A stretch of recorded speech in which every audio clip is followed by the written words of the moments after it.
Okay, good morning, YouTube. Get ready to tape another show. All right.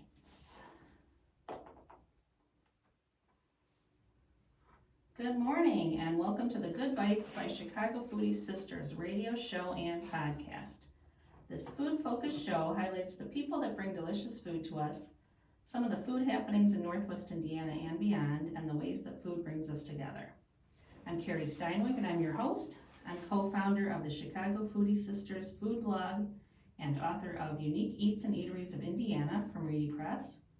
This show is brought to you by Albano's in Valparaiso. Thanks to Pasta Daddy Nick Albano for his support.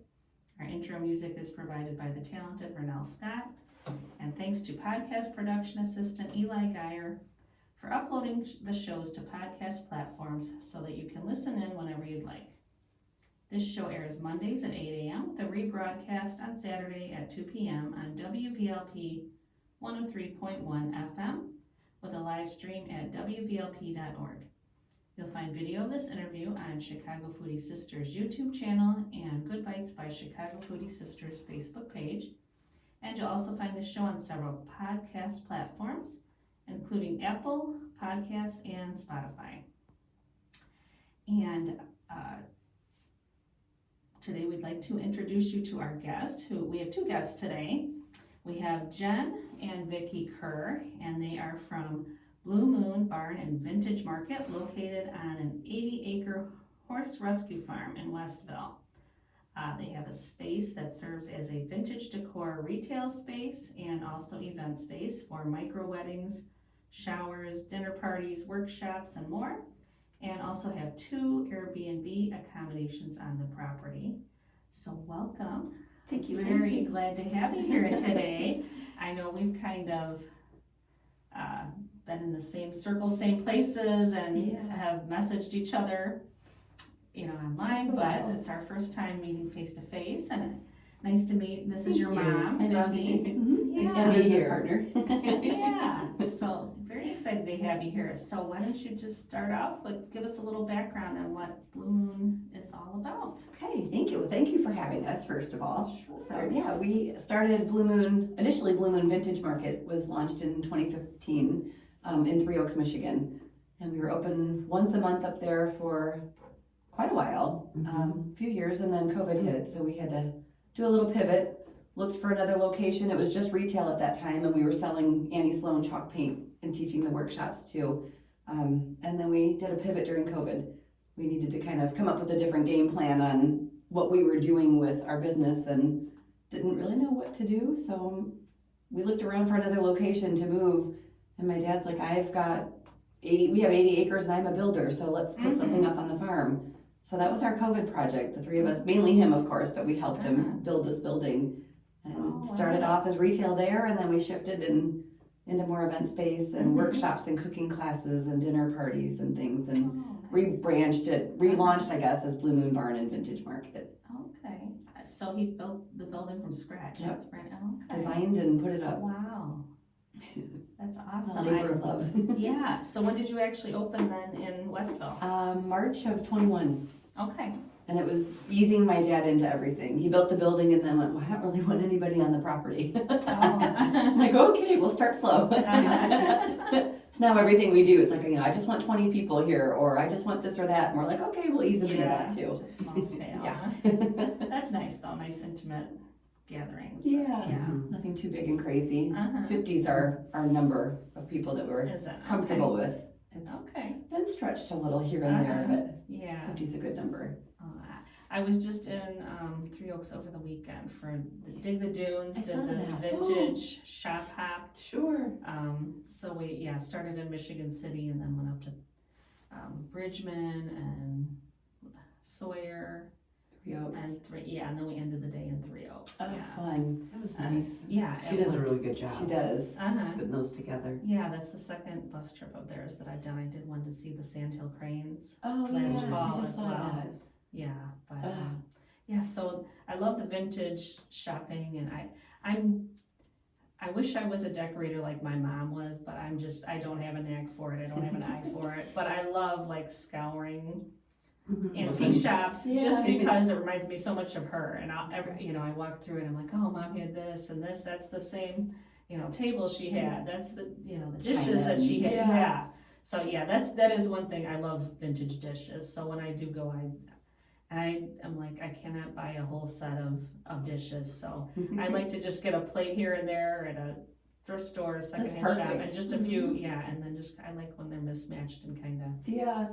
But We've done that for some of the dinner parties. We supply, if it's the dessert plates or salad plates or entree plates, and we collected the vintage platters and plates for the dessert part of the gatherings, and it's mix match. Yeah, that's what I picked up over the weekend. But I had fun vintage shopping, but I've never been to your place, so. Yeah, so what are some of the things that shoppers can expect to find there? We have an arrangement, so the building is 5,500 square feet. Okay. So it's pretty good size.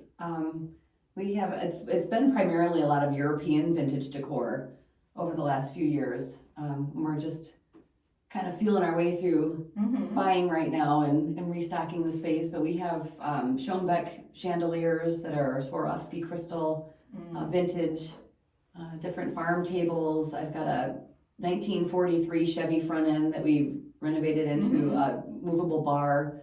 That's fun. We can put that around. Yeah, just And then we could talk about August artwork too that comes in that makes such a unique feature for us. so we have an artist out of New Buffalo that we showcase, and she does art on canvas, and it's a woman, goes by August Creates on Instagram, but she brings in all this canvas art and we sell it like crazy. So it's just been really fun to support her and watch what she brings in every other week right now. That's been good. So we have a couple local artists. Beal Pottery features some of their artwork or their pottery with us. Okay. And then we have just a few other artists. And now we're starting to do more like vendor pop-up events where other small businesses can bring in their artwork and different things that they're doing and be able to support them too. Okay. So where do you collect or find things that you make available in your shop? It used to be auctions primarily, estate sales. Okay. Sometimes people will call us to do buyouts if they're moving. We had a woman that was moving to Florida, and we went in and her stuff was right in target with what we like to look for. So we went to her house and bought everything and brought it back and sold it. We have some of it. Yeah, repurpose some things. We used to go to Kentucky a lot. There's a business down there that travels around the world and buys in containers, and they come in daily. So we would just get in our big cargo van and go down there and buy whatever we needed or whatever we came across. And we haven't been in a while, but we knew it was an easy place for us to go. That if we needed some really interesting, we've got Chinese water buckets that we've repurposed into chandeliers, and Turkish olive buckets, French grape harvesting pods, and I think Egyptian doors and workbenches and different things. It's just kind of like a worldly mix of whatever we've come across. Very cool, one of a kind stuff. Yeah. So that's Very been fun. cool. Now we have Blooming Wild in too, which is we're kind of featuring her right now. She's a really talented gardener and designer. So she does container work and succulents and houseplants, and she's created an arch to our front door with our grapevines from our woods, our property, and she's added different magnolia leaves and greenery and things for Christmas. And so now we're leaving the grapevine up, and then brides can come in and have her decorate that for a backdrop for a photo op if they want to do that. Oh, nice. Yeah. Yeah, and you mentioned estate sales, so I went to my very first estate sale a few months ago I have a friend who, I think every week she's at different estate sales, and she watches, and she's got a great eye for decorating and for, picking out stuff. But so I went with her. She said, oh, there's an estate sale today. You want to come with me? I was like, all right. So we figured we'd do that and go to breakfast, and we ended up at 3 different places, but one, it was in Chesterton, and it was like a museum. I was so fascinated because I'm have done some history books. I love history, and I have been on the board for the Lansing Historical Society because I used to live in Illinois. So so I walked into this house and I'm like, this looks like that display that we have at the museum. Wow. It was Oh my gosh. like stuck in time, In like Chesterton. in the best way. Yeah, it was. And my favorite part was the kitchen. I mean, they had the whole dining area had all china out on display, and it was like you could see like every era from like well, even before.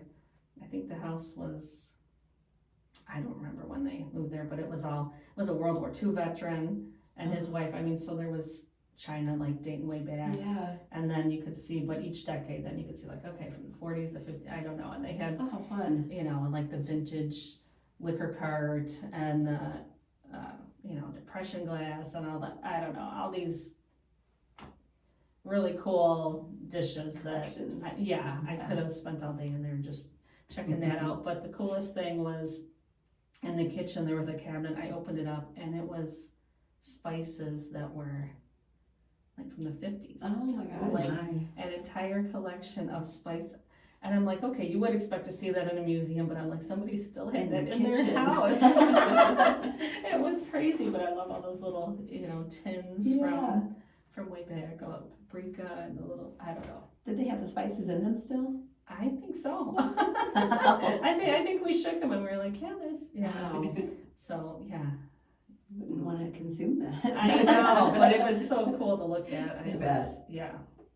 So, I've been to a couple since then, and I love the estate sales and just kind of wandering through and just kind of, you know, imagining what life was like there and the people that lived there. And the people that collect things and what they were fascinated by or interested in, and kind of to see what they've accumulated over their lifetimes. And right, it's interesting. Yeah, and just to go through the rooms and like the wardrobe, and you know, he was a snazzy dresser, had all the hats and you know, the fedoras and the cool suits, and I don't know, that's fun. I love just walking through it. It's interesting. Yeah. So so I'm not a collector of the stuff myself, but I love to wander through and Appreciate it. Yeah, exactly. We've seen some interesting things along the way that we didn't expect, which is kind of fun because sometimes I think you get an idea what you think you're going to see at a certain level, and we've been surprised. Yeah.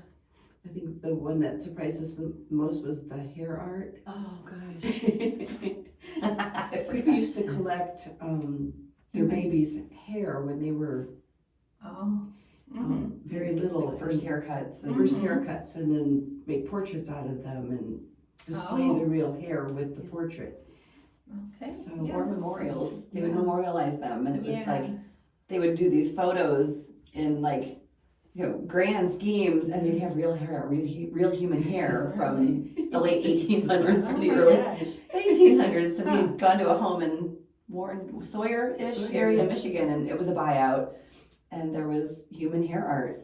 Wow. So I kind of been politely asked if we could leave that behind. I was like, that's just a little too creepy for me. And they were like, no, at all. You need to take this issue. And we had a friend that was kind of more into that type of aesthetic. So we reached out to her. It's like, I'm going to make you a really good deal. Would you like any of this? And then we found out there's a human hair museum in Missouri. Human hair art museum. So we reached out to them and they didn't want it either. They don't even want this. We ended up finding the perfect home for it, but it was interesting. This woman had a whole collection of human hair art. Got some stories. Yeah, but it's like it was very meaningful to that person. Yeah. You know? I don't There know. was an importance there somewhere. That's what's interesting about coming across things. Finding who resonated with what. And What they collect, what their passions are. that was a first for us. Yeah, that was the first one. Any other very unique things that stand out that you found over the years? We've got stories. Yeah, I was trying to think. I had forgotten about that one. Yeah, it just kind of came up. We've gone into homes where you walk in and there's mannequins, Oh yeah. naked mannequins, Yeah. in all over their living space with, you know, cables attaching them to walls, and they're naked, or they'll have strings of pearls on and they're posed, and it's just in their living space like it's normal. Yeah. That's fun. Yeah. That was one thing when I still go sometimes to the Lansing Historical Museum, you know, as a guide, and I'm always, when we have to go in the storage room, I'm always tiptoeing through there because the mannequins are on. And it's funny, the ladies that work there that or the volunteer there and put up all the exhibits, they always make sure that the mannequins are covered with an apron. Appropriate. I never see a naked one. They've always got something covering them. That's considerate. Yeah. You never know who's gonna come through. In this case too, we went through the backyard and there was, rounded the corner and there was mannequins attached to the garage and Trees. no clothing. And then they're like, do you want to come in the house and see our antiques? And common sense, we should have said, no, I don't want to go in your house. Your backyard I think there was a horror movie that started like Yeah. this. No, we're already a little alarmed. And we're like, there might be really good stuff in the house, so let's keep going. And I take photos and pin them to my dad, like, hey, this is where we are in case we don't make it out of here. Don't know where we're at. We've done that in Iowa even before, going down country roads, following men with duct tape bumpers and come see my warehouse full of stuff, ladies. Yeah. And we're like, okay. Texting my dad here in Indiana going, this is where we're heading. Yeah. If you don't hear from us, you'll have a ballpark idea of where we've ended It's up. on your GPS. Yeah. You know where we're at. So that's been interesting. Yeah. So where did this love of vintage things come from? Tell me how this got started and how it evolved. It started with me. It's just something I've always loved doing and been interested in. And when Jenn was a little girl, I would just like drag her around to the antique stores and the flea markets and sidewalk sales. Not that she was pleased to do it. There was other things she wanted to do at that age, I'm sure. But when she went to college, she knew how to decorate her room, which a lot of the kids didn't know how to do or didn't have an interest in doing. And she would go to the vintage stores in the area and decorate. So then when she ended up with her own house and on her days off, it's like, what do you want to do? I'm like, let's go picking. So we just always started just kind of picking and collecting and one thing, and then you can only keep so much, so you have to figure out another avenue. And so we started painting furniture. Until that story. So we did the painting furniture kind of as grief therapy. I was in the corporate world a long time and I was able to leave it in 2012 and focus on some other things instead. And so it gave me more flexibility to be around my mom and do more things together that I didn't have that Monday through Friday 9-to-5 job anymore. I was doing network marketing at the time and she was taking care of my grandfather. And we thought it was kind of a temporary situation. We thought he had pneumonia and it ended up being pulmonary fibrosis. And we didn't know. So he passed around the holidays and we got through the end of the year and going into the next year, we weren't really handling that very well, the grief part. So I kind of came over to her house. I wasn't living on the farm at the time and kind of did this, what do you need to do with, all of this emotion? And she's crying and I want to take a chalk painting class. I'm like, I have no idea what that is. I will figure it out. So I kind of secretly started figuring out what this chalk paint thing was, and it was the Annie Sloan paint, chalk furniture paint. So I found a stockist, which is what they're called in England and here now. Found a chalk paint stockist down in Peru, Indiana, and I called her and said, we're going down Friday for a workshop. She said, I'm not ready. I said, yes, you are. I'll come get you. So we took the class and started painting everything that wasn't tied down. Picked things up on the side of the road, started going to auctions, turned my garage and her lower level of her house into our kind of painting studios. And within a few months, we were on consignment in 3 stores, without really having an intention on what we were going to do with all of this emotional painting we were doing. And then there was a vintage market in 3 Oaks that had popped up for 2 seasons, and we joined them right away and just loved it. Started helping them stage the floor for their once a month opening. And then one of those owners approached us and asked if we wanted to sell the chalk paint with her in her brick and mortar in 3 Oaks. So we said yes. So we became partners with her and sold the paint, and it just keeps snowballing. So we went from all of that into 2 years later, we had our own store and just keep rolling with whatever direction. We keep kind of pivoting and bobbing and weaving and going in different directions, I guess. But Do you still do a lot of the painting then? No? Not so much, no. Yeah. I still love it when we get an opportunity to do it, but there's just so many other things that our energy is like being drawn to right now. With the events and we're enjoying that a lot. So it served its purpose. And is that, I'm not really even familiar with, so is that kind of where you took like vintage furniture and just kind of stripped it down and it's kind of a distressed look then, right? But this is actually easier. It's literally, if you pick out your furniture, you clean it and you paint it. That's it. There's no stripping, there's no Oh, prep really? work. So it Just kind of paint removes, over. it removes all the heavy duty labor Oh, intensive work, nice. and you can just Mhm. pick out, I could paint this desk right now if you had some paint in here and wanted me to paint it for you. And That's just cool. paints, it's called chalk paint because it gives a chalky matte finish. Okay, when you so paint it's it. kind of the distressed kind of farmhouse kind Mhm. of You look can to sand it down and make it look distressed and Mhm. old, and then you put Okay. a wax finish on it. Oh, okay. Yeah, super easy. Hmm. Now it's mainstream and kind of a saturated market where everybody, Annie Sloan was the original creator of it over in Okay. England, and then now it's everywhere.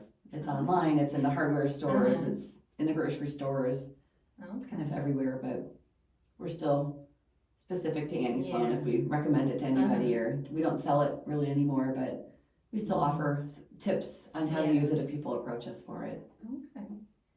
So your store, what, do you have regular hours, or is this like an appointment only kind of place, or how does that work for the vintage market? It's typically open, it's a little kind of tricky right now. It's typically open every Saturday from 10 to 4, as long as we don't have a private event in the space. Okay, So we post it on the website every week Mhm. under bluemoonvintagemarket.com. okay. And then our social medias are Blue Moon Barn and Vintage Market.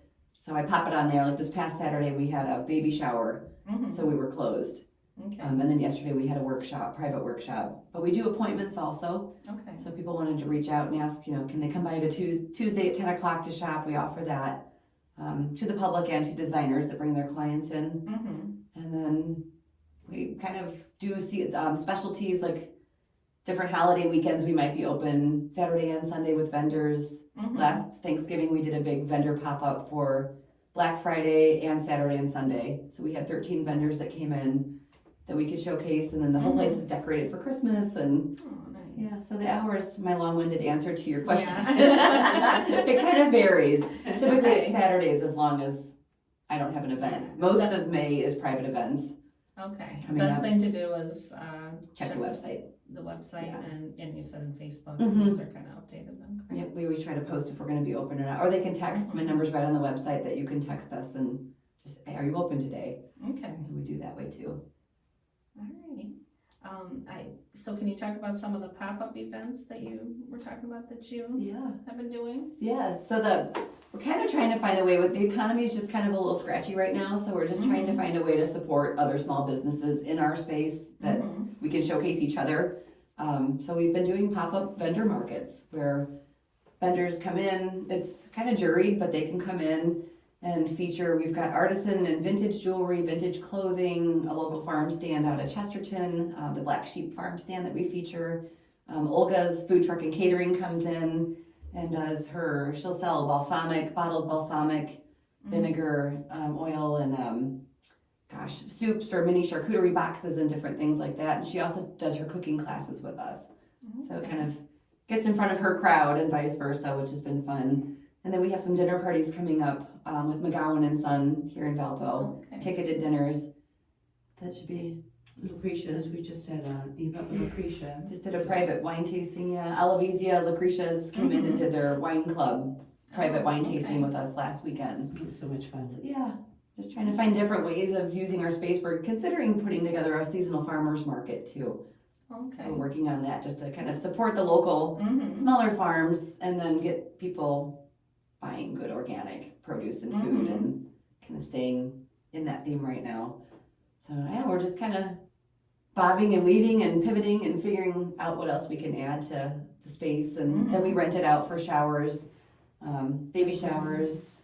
The Yeah. micro weddings, we put the garden in. Yeah, micro weddings is kind of our new big showcase right now that we started adding that. So micro weddings is a whole new term that a lot of people still Yeah. aren't familiar with. It's kind of what I would call a wedding on a budget more, or more like a more intimate scaled back where we can up to 50 guests.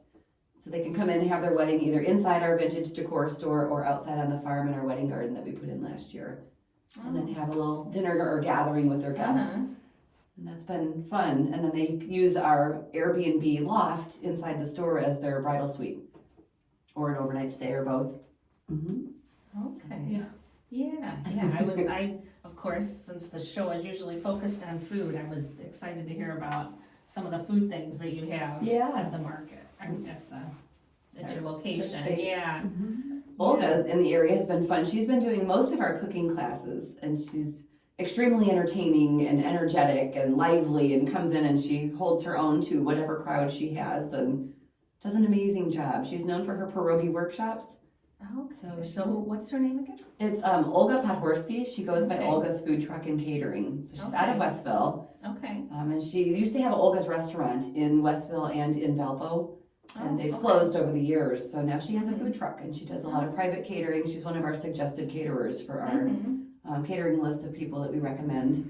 But she does cooking classes with us. Sometimes she brings her sister-in-law in from Italy and they do Italian Oh, pasta wow. making classes, Oh. and it's very loud and hands-on and ethnic and The gestures. lots of gestures and Oh, that's it's so fun. fun. There's flour everywhere when they're done. Right. I've done a couple pasta classes over the years and just turned me into a pasta snob where I'm like, I can't eat it out of a box. It changes anymore. everything. Yeah.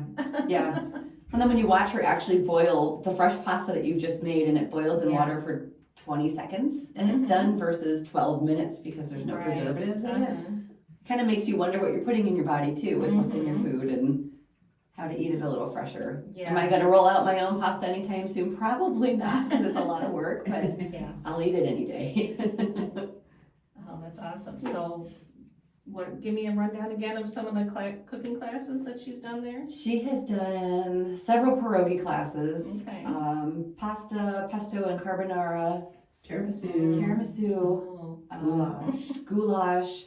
She talked about doing a butternut squash ravioli, butternut squash ravioli and soup in the fall. Mm. She may do a canning class this fall. Is she there on a regular basis? Are they like monthly ones, or are they just kind of Kind of sporadic. Yeah. Yeah, she's running for county council right now. Oh, So, okay. and she does teaches spin class and does a lot of things. So Okay. kind of up to her schedule and ours Yeah. with Mhm. the weekends booked out for events and things. Yeah. Is there anything on the calendar this year yet, or? She has one coming up May 9th, which is Mother's Day weekend. So Saturday, May 9th, she has a pierogi workshop Oh, available. wonderful. Yeah, that's coming up. And then she takes usually the summer off to go. She goes to Croatia where her family is. Oh. She'll go for like a month or two at a time and then kick back up in the fall. Mm-hmm. So, but that one, yeah, that's around the corner. So that's the only one we have on the books right now. Okay. She's done quite a few through like winter and spring, Mm-hmm. which Yeah. is fun.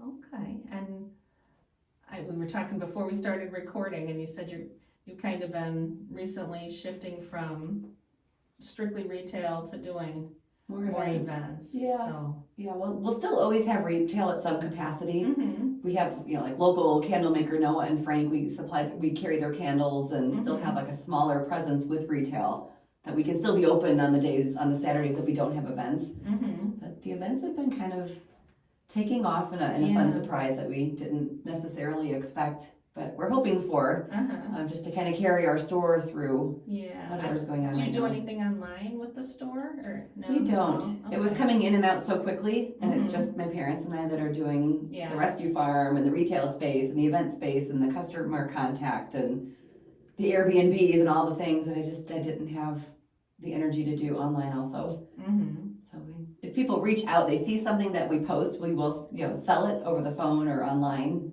through Okay. indirectly through the store, but Yeah. Okay. Yeah, and I know Pam Dennis, who used to do Fetching Market, and Katie Sanito with Gourmet Goddess Yeah. have done the goddess and some the gatherer. events. Yeah, Yeah. at your place too. Yeah, so. they kind of got us, I think, started. We had a few events before they had reached out. Gosh, in 22, they did 3 years of gourmet private dinners ticketed public dinners with us. So the public could come in and buy a ticket from them Mhm. and come in, and it was amazing. Amazing food, great atmosphere, everything, details were wonderful. Yeah, they do a great job. So with fun. everything. Yeah, they would do 5 dinners a year Mhm. with us, and it was like 5-course gourmet, wine paired with each course, and a welcome cocktail, and Mhm. they were amazing. Yeah, Yeah. that sounds really nice. I wish I could have gotten to one. Yeah, and now we're doing McGowan and Sons. So Yeah, I was going to ask about some of the. Do you have any dates on the calendar for we McGowan do. and Sons? We do. So Mother's Day, May 10th, we Okay. have 2 brunches that day, 11 a.m. and 2 p.m. Okay. And they're on McGowanandsons.com on Okay. McGowan's website. You can go in and click, I think, place order, and then Mhm. the dinner will pop up or the brunch will pop up. Okay. And then we have a Father's Day seafood boil Oh, I believe fun. there's 2 that day also, and it'll be the Saturday, the day before Father's Day, so June 20th. Okay. And then we have some dates not launched yet with them, I believe in September, November, and December. Mm-hmm. More like a fall harvest and then 2 holiday dinners Okay. with them as well. And those are usually 4 and 5 course. Ticket is the meal, and then they have a cash bar option Mm-hmm. at the establishment where they have usually a signature cocktail and then offer a full cash bar. Okay. Do you know any hints of the menu that's coming up for the The Mother's Day? Mother's Day has posted, and I don't remember what it is, but it looked amazing. It was on the lighter end of a brunch. Mm-hmm. I've got it posted, I believe, on our website, and it's on the event page too. I've got an event page listed Mm-hmm. under Blue Moon Barn and Vintage Markets Facebook.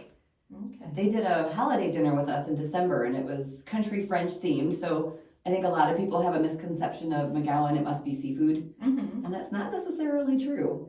There was no seafood at the Christmas dinner that they hosted. It was, beef. I'm gonna say it wrong. Bolognese. I'm like, I'm not the foodie. I'm gonna say it incorrectly, but it was fabulous, and it was courses of just amazing butternut squash soup. I believe there was a salad involved, and the main course was just this beef and this gravy and mashed potatoes that was outstanding with a chocolate truffly raspberry dessert. And so good. Yeah, sounds amazing. Yeah. So not necessarily always seafood Mm-hmm. or fish, but Okay. they're getting creative. Yeah. So you guys are on a farm. Do you grow any produce on the farm? Just for ourselves. We have a Okay. little like kitchen garden in behind Mm-hmm. up on the upper level of our property. But we spend most of our time just growing the flower garden right now. Oh, tell me about that. Oh, it's been really exciting. Mhm. We're learning a lot, and it's really exciting. I've always wanted a country rustic flower garden, Mm-hmm. so we put in what's called wattle fences. I know What is that? It's a wattle fence is you go to the woods and you grab a bunch of yearling trees, Okay. and basically you make a picket fence in the ground, Okay. and then you weave the young branches through. Oh. And it's a very medieval, kind of primitive European fence line. Very, very old, very rustic. And it just gives such a wonderful effect. Mm-hmm. The plants just look fabulous in it. So we've been working on that. It's a lot of waddling last year. We're so excited though, because we've had a mama killdeer for the last couple weeks sitting on a nest. And she's been giving us the business. So we've been very respectful of her. And the babies hatched out yesterday. Oh. And they were just running all over the garden. And if you've ever seen a baby killdeer, it is just the cutest thing in the world. Are you familiar with them? Little bit. You have the look on your face that most people do I when mean, I ask. I know the term, and I know we've seen him because my husband's a birder guy. So Birder? yeah, Birdie? so he'll hear it and he'll say that's whatever. And I'm like, They okay. have this funny little Yeah. peep that they So make. kind of the tag along bird person. They're so fun. They've got a band around their necks, and they're white with this dark band and these big clear eyes, and they're really funny. These little legs, they look like a wind-up toy. That you wind up the toy and let it run. They They nest on the ground. Usually, and they blend in really well, but not smart. I mean, they nest Okay. on the ground. Uh-huh. She had 4 little eggs in our wedding garden. So as we had a bridal open house a few weeks ago, and I'm like, watch out for the mama's eggs. And Aw. what the parents will do, though, these birds, is they take off on you and try to distract you so you won't go by their nest. Oh. And they fake like a broken wing, and they squawk, and they literally flop around like they're So having a maybe They seizure. are kind of smart. They're very Yeah, smart. they're smart in that aspect. If they just had their eggs up in the ground, off Yeah. the ground, they wouldn't have to act like they're having a seizure. Right. But they run around and try to distract you. And we've got these 4 little babies that are zipping through our garden right now. And Oh, they're so cute. we're anxious for gardening season right now. We've been Yeah. stuck We're getting behind close, couple weeks. Well, tell me about the wedding garden. You said that just opened last year. last year? Yeah. So it used to be our riding arena back in the day when my parents would ride their horses and invite people out to ride. And then it sat empty. We don't ride anymore. We're old. The horses are old. They're all rescues at this point. We don't ride, but we tore out the the riding arena and sprinkled zinnia seeds one year, zinnias. And I was like, this is beautiful, this big field of these zinnias. So then the next year, of course, we're like, we can make it better. Mm-hmm. So then we started putting more thought into it, and it didn't go as well. So then the following year after that, we got really organized.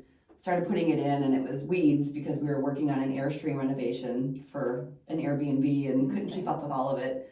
So then last year we really got serious about the garden and kind of went gangbusters on it. It's got willow tree in it and a Japanese lilac tree and the wattle fencing and arches with a big gazebo at the end, and we did dahlias and cosmos and wildflowers and perennials and concrete containers with hydrangeas and roses and we went a little nuts. And then the backdrop behind the gazebo is our hay field that we grow our hay for our horses, and then behind that is a big pond for photo op. Gorgeous. So you do like the ceremonies out there and then the reception inside. Yeah. We have the option to do ceremonies inside the store now as well. We've gotten some space ready for that, but we started off last year with let's just do some wedding gardens and see what happens. And I guess you always have to have a backup plan too for the weather, so absolutely at least you have that for and the winter months too, if they want to do a winter wedding or an elopement or something smaller. And we ended up kind of tested it out last summer, and in the midst of putting this on, I had a man reach out that wanted to host his 50th wedding anniversary for his wife as a surprise. And it was one of the most extraordinary events we've ever hosted. It was over the top in all capacities. They had the Jeff Brown trio out of Valpo come in as the orchestra. Hired them as a three-piece orchestra that played the music for the evening. And him and the groom and his wife were in a jazz band. So, or the wife she was a jazz singer in a band. So she was very theatrical and performing, and their daughter is in Japan with her children, all theatrical, Disney, Princess of Tokyo, and the grandchildren are in movies and commercials and pilots, and the husband over there is a very renowned photographer. He flew the family in to surprise the wife and did a surprise renewal ceremony out in the garden, and then they had Katie, the gourmet goddess, was the caterer for the evening. So they did a big gourmet chef 5-course meal for all of his guests and florals everywhere, and it was just one of our favorite events. Yeah. So fun. And it was really the first time we got to use our garden too. It was kind of fun to see that. Yeah. Kind of kick us off in our space. Gorgeous backdrop, yeah. Do you ever do like photo sessions out there? We as do. Well? Yeah. We do. We've started offering that a little bit more as people reach out. We've not really advertised it, but as photographers reach out and ask if our space is available, they can use, I have a 74 Ford Bronco that my dad restored for me, and they can use that in the photos. And the Airstream camper is a backdrop, and then the building itself and the garden and the horses, and kind of have all the different things. Yeah. It's fun. I'm going to pause here for a little break, so to let you know if you're just tuning in that you're listening to the Good Bites by Chicago Foodie Sisters radio show and podcast. And this episode airs on Mondays at 8 a.m. and then rebroadcast on Saturdays at 2 on WVLP 103.1 FM and live streams online at WVLP.org. And today we're here with Jenn Kerr and her mom Vicki Kerr, and business partner, and together they run Blue Moon Barn and Vintage Market in Westville on an 80-acre horse rescue farm. So tell us a little bit about the horse farm. Tell us about that part of the property. I'll take full credit for this. It's my passion.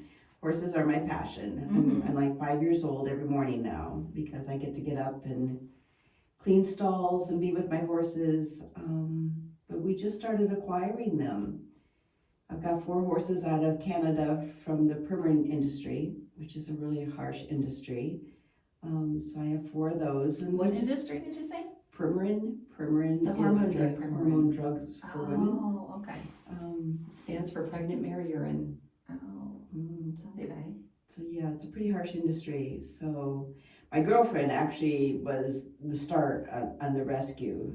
She had the financial means to rescue a herd of 89 mares going to the meat market in Canada. Oh, wow. From the Premarin mill. The Premarin farmer decided he was done and he was going to flush his mares out and they sell for meat up there in Canada. So she bought all 89 mares. Wow. Well, and rescued them. 57 of them were in foal. So when she got them to a safe location, she had them vet checked and she had babies coming. Yeah, they were not pregnant. Oh, So, gosh. and she lives in California, Uh-huh. so she had to do this remotely. And she did a really good job. So We took 4 of those babies. I took 4 of the babies. Oh. But in essence, she let the mamas then keep their babies, which they'd never been able to do before, and have good lives together. And then she was able to acquire a huge piece of property in Oregon, brought them all down, and they're still there. This is the Duchess Sanctuary, Oh. is what she started. She was able to donate everything to HSUS and kind of get it under a nice financial umbrella for their lifespan. And then I just started acquiring horses also for pretty much the same reasons. Yeah. They all needed a place to go.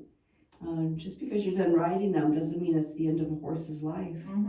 They need still quality to survive. Yeah, they need quality of life, and they still have a lifespan.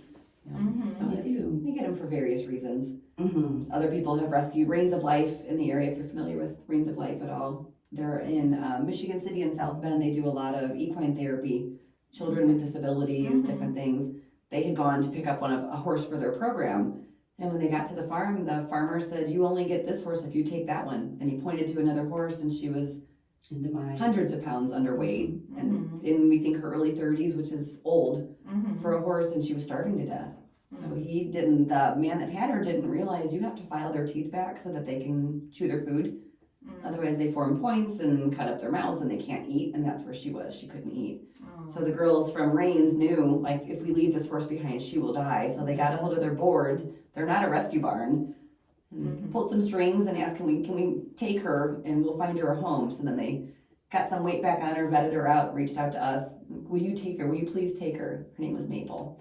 So we were like, my dad's gonna be so proud of us. We're saying no. We're full, we're tired. It's financially exhausting, physically exhausting. Like, we don't have the room. We had just lost our dog that we named our farm after, Elsa. And so we told them no in a really nice way. We meant it was sincere, and then we went and approached him, and he was like, "We'll take it, we'll figure it out." Like, wow, who is this person? So we went and saw her and ended up bringing Maple on board. She passed last summer, but we've just had a variety of different horses that have come to us in different ways, and now we have goats. The goats they had a great home, but they were retired out of a breeding program and just needed a safe forever place, so we took them on. And then we have 2 geese. You've probably seen when I post on Facebook, we call them, can I say it, the sassholes? We like to say that or not? That's their name. They're 19 years old and they're awful. And it was my mom's really bad decision. Very bad. Research people. Research before you acquire something. My dad told her no chickens, so she had gone somewhere to pick up some horse feed, and they had these baby geese that no one took. Oh, really? So he convinced my mom to bring them home, and they'll swim in the pond, they'll live on the pond, in the island, you'll be fine. And that was not true. She had to get in her canoe, walk down to the pond, get in her canoe, and then the geese would swim with her in the pond. They had bonded to me. They had bonded. Yeah, we had chickens for a while, and we don't have like this massive piece of land like you do. We're in a subdivision, but we have a little pond in our backyard. And my boys were like, "Can we get ducks?" And so they got a couple of ducks, and they figured, they would live in the pond, and their understanding was like, do they clip the wings or something so they don't fly? With the ducks and things they can. But yeah, they flew. And so one day, the neighbor says, your duck's over here in our yard. We're like, how did he get? And we're trying to figure it out, and then so it just kind of, they bring them back, they put them back in the pond, and another day, an Amazon delivery person is at the door knocking. There's a duck on your porch here, and he's not moving. Okay, and get him and put it in. Eventually, they disappeared. My sons were a little distraught. Every time they see a duck in the neighborhood now, they're like, I can't even remember what they named him. I wanted to name him Kip and LaFonda from Napoleon Dynamite. Oh, how cute. But then they named him something else. I can't remember even what it was now. This is 3 or 4 years ago. But oh, how funny. But fun. If we had property, that would be us. We'd be acquiring. because it's hard to say no. Having boys who bring home, we always had like praying mantis, or frogs or snakes or whatever they, found in the yard outside. That was me. That's exciting. That was me. I brought a baby squirrel home when I was little. Yeah. in 4th grade. We found a baby squirrel had fallen out of the nest in a storm, and everybody else didn't make it, and it was, I mean, eyes weren't open, no hair yet. I brought it home in a box, but you have to save it. So we did. We raised it and named it Irving, and it stayed in the house until it was old enough to go outside. Oh, really? One of the smartest animals we've ever had. Yeah. And it bonded. It would look for my dad's work truck to come home from work, and it would run and play on his ladder racks and spin around on his back with ice cubes and Rolo candies, and you could call her and she'd come running. Terrified the neighbors a little bit. Yeah. Running around with a squirrel on my shoulder in 4th grade. But So how many horses do you have presently then? Well, we've been up to 13. We're down to 5 with the mini, so we have 6. we have 5 adult big horses, and then Mary Lou, our mini horse that I don't really include her as, her presence is large, but she's a mini. She's sassy. She's sassy. Yeah, I know over the past few years, it seems to be very hard to place horses. Yeah, because I have a friend who has a horse ranch, and I've reached out to her a couple times. I'm like, oh, so-and-so, they have a horse. And she's like, no, I can't take it anymore. She said it's so expensive. So expensive. So much work to, and she's like, we're maxed out. We can't take anymore. And, It's hard to say no, but sometimes you have to just kind of realize what you're capable of. You have to have boundaries at some point, or you get in way over your head. And yeah. I'm grateful I've got a decent following on social media, so if somebody does reach out to me, I've got this horse, it's got this, that, and the other, it's like, I can't not take it, but I will post it and see if we can rehome it, and that's been working too. Yeah. We've been able to find homes for senior dogs and horses with different issues and cats. It's not something we do regularly. Yeah. We don't do this all the time. And it's amazing with horses too, like you mentioned, the horse therapy, that I have a nephew with autism, and my sister did, equine therapy with him, and he'd go riding, and so that was really good for him. And then I know she used it a lot too, like with veterans, with PTSD and first responders, and It's so amazing. They're very magical animals. If you really spend time just getting to know them and being on the ground and being in their presence, they're pretty magical what they can offer you spiritually and energy-wise. So, and their personalities too. I mean, they're just kind of like big dogs. They all have their personalities and their quirks, and it's interesting. Wow. I want to ask too about your Airbnbs. So you said you've got 2 Airbnbs We do. on the property? We do. We started working on the loft. So after we built the building on the farm, my dad kept saying, I'm going to build an apartment in this loft. It'll be my man cave. I'm going to build a loft. I'm like, he's never going to do that. The next thing I know, he did it. So then it was like, I'm going to watch, my shows up here and this and that, and started talking a little bit about it. I was like, what if we made this an Airbnb that we could raise some money to offset the cost of the farm with these animals? And so he shares his space very well with our guests, that if I don't have a renter, he'll enjoy it on occasion. Or if we have family and friends that come to town and they need somewhere to stay. I just had a woman over the weekend that came in from Seattle. Her mother's in home hospice in Westville, and she just needed somewhere quiet to come and stay for the weekend. And so we started that up.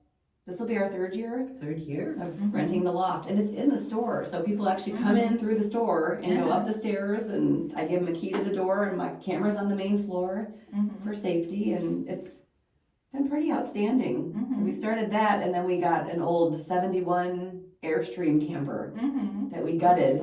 It's so much fun, and we made that more of what I would call like a modern tiny home. So we completely renovated. My dad primarily, we helped, where we could, but my job was the buffing and polishing the exterior, and my mom that was pretty big. It was like 200 hours. Yeah, that's kind of a big deal to make it It's shiny. really pretty. It was fun. It was kind of a fun process to see, taking all that crud off the outside of it and watching it shine back up. And we matched the outside to the inside. So he did an amazing job on the interior, where it's concrete countertops and beadboard walls and very modern. And I then can imagine you decorated it. Yeah. Of the era, Vintage. right? Vintage. We've got a man from Africa that comes in, hasn't been in a year or two, but he would bring in these African textiles and mud cloths and things. So we made our curtains out of those for the Airstream, and just decorated with different things that has been super fun. We got rid of all the tanks underneath it so you don't have to do all the pumping of the sludge water and things. And we connected it to our septic system on the farm, put in septic just for the Airstream. And we started renting that last summer and it was booked for the season and super fun. Met some really interesting people. Yeah. Oh yeah, I can imagine. A lot of Chicago coming out for just an overnight stay, or had somebody from Ireland come in, and Seattle and New York and Nebraska.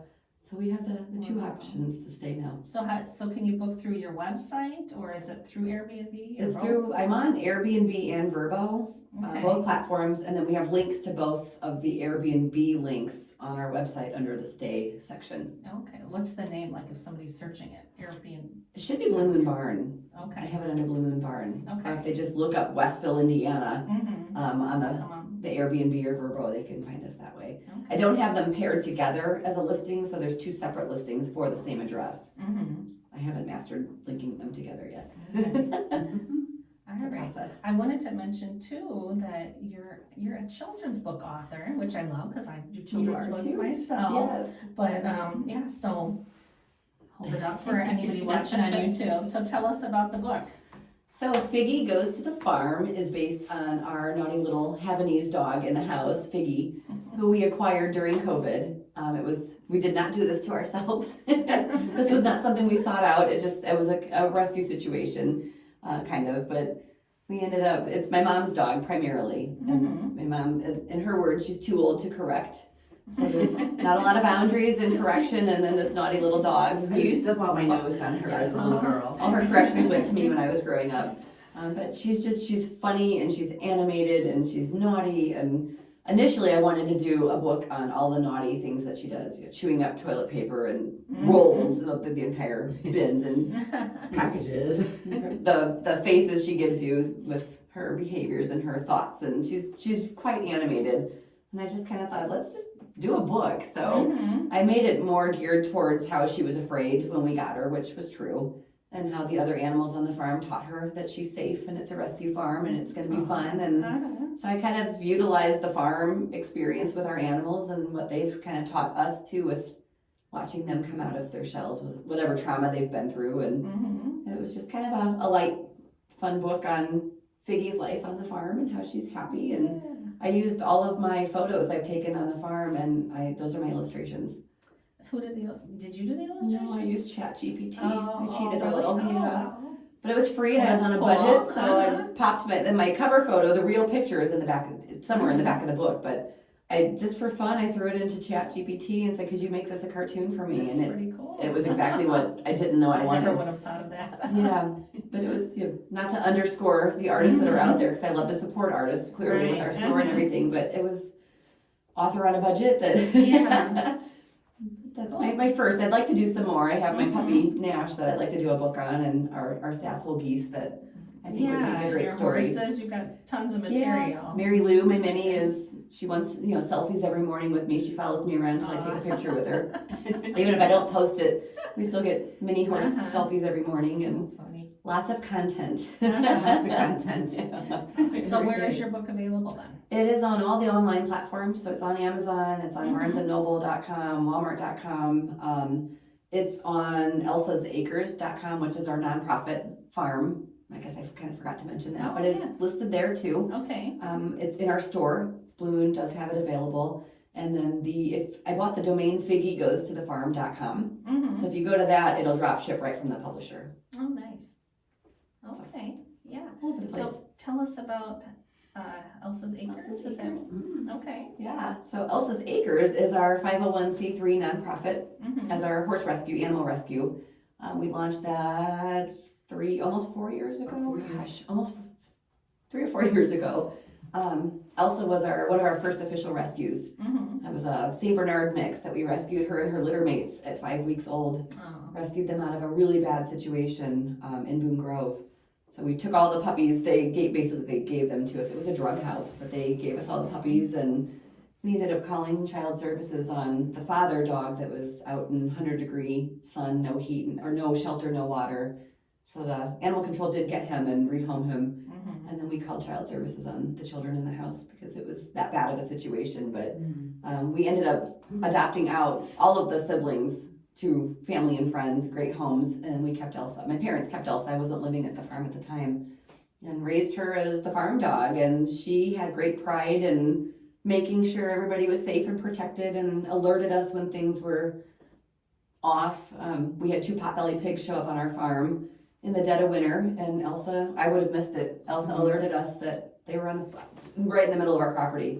Had 2 little potbellies. I don't think we were Facebook friends back then, but yeah, 2 little potbellies roaming around. So it took my mom and I about 3 hours to get them into a warm stall. You can't pick them up. Right. They're feral at this point. They've been on their own for months. We'd seen them down the way from our property for months and months, and Yeah, you can't put a And have harness to on. lure them with some food. we just did kinda do a exactly what we trail. did. That's what we did. Drop the bowl and back up. Let her eat a little, pick it up, and back up. Oh, Way out in our woods. I mean, the pink one ran to the Yeah. woods, so it took us about 3 hours to get both of them in. So we named them Thelma and Louise, and Oh, they cute. both have since passed. They were old when we got them, but Elsa alerted us that they were there, and then she greeted our customers in the shop, and so we named our farm after her.